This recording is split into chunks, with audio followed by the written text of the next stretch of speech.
கடகராசியை பொறுத்த வரைக்கும் பாத்துட்டீங்கன்னா, விரயத்தில் குரு இருந்தாலும் உங்களுக்கு தனஸ்தானாதிபதியாக இருக்கக்கூடிய சூரிய பகவான் உச்சத்துல இருக்கார் 15ஆம் தேதி வரைக்கும்.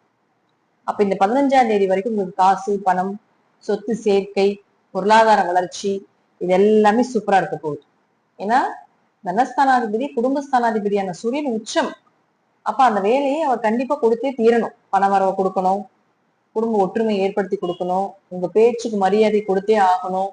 நீங்க பேசக்கூடிய அனைத்து வார்த்தைகளுமே அடுத்தவர்களை வளர்வதற்குண்டான ஒரு வார்த்தைகளா கொடுப்பீங்க.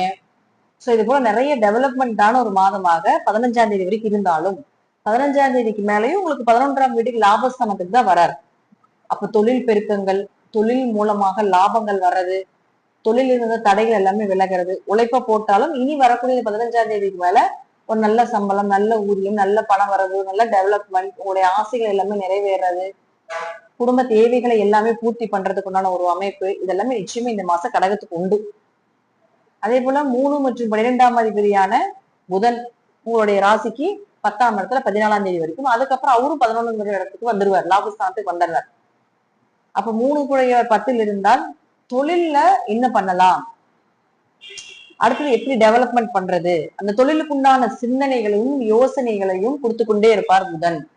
புதன்னா கம்யூனிகேஷன் சொல்றோம். அப்போ அந்த தொழில் ரீதியாக நிறைய பேரை சந்திக்கிறதுக்கு உண்டான ஒரு சூழ்நிலைகள், உங்களுடைய முயற்சிகள் எல்லாமே வெற்றி அடைகிறது, நீங்க என்ன நினைச்சு என்ன யோசிச்சு என்ன பண்றீங்களோ அதெல்லாமே சக்சஸ் ஆகுறது, ஒரு அதீத தைரியம் வர்றது, எப்படி ஜெயிச்சிடலாம் எப்படி பாத்திரலாம் அப்படிங்கிற ஒரு அதீத தைரியத்துக்கு உங்க மனசுக்குள்ள வர்றது, இதெல்லாம் நிச்சயமா இந்த மாசம் நடக்கும். அப்ப 14ஆம் தேதிக்கு மேல அவரும் லாபஸ்தானத்துக்கு வந்துருவார். அப்ப கண்டிப்பா லாபத்துக்கு குறைவு இருக்காது. இருப்பும் விரையாதிபதியாக இருக்கிறதுனால கொஞ்சம் விரையும் கொடுக்கும். பட் இருப்பினும் லாபத்துக்கு எந்த வகையிலும் குறைவு இருக்காது.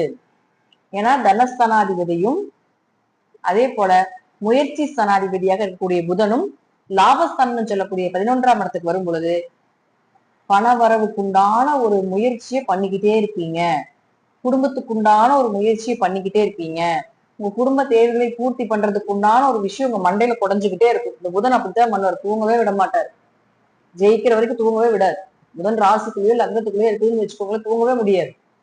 என்ன பண்ணலாம் ஏதோ ஒரு விஷயத்த சொல்லிட்டோம்னா அதை கடைசி வரைக்கும் போட்டு போட்டு குழப்பி குழப்பி குழப்பி குழப்பி அதை ஜெயிக்கிற வரைக்கும் அந்த தூக்கம் அப்படிங்கிறது குறைவுதான். சோ அதனாலதான் சொல்றேன், புதன் இங்க வரும் பொழுது அதிகமான சிந்தனைகள் வரும். நல்ல எண்ணங்களை வளர்த்திக்கோங்க. தொழில் டெவலப்மெண்ட் எப்படி பண்ணலாம், பணம் எப்படி சம்பாதிக்கலாம் அப்படிங்கிற யோசனைகளும் சிந்தனைகளும் பல வகையா பல விதமா யோசிக்கிறதுக்கு உண்டான வாய்ப்புகளையும் கொடுக்கும். நிறைய அறிவுபூர்வமா யோசிப்பீங்க. ஒரு விடைக்கு 10 ஒரு கேள்விக்கு 10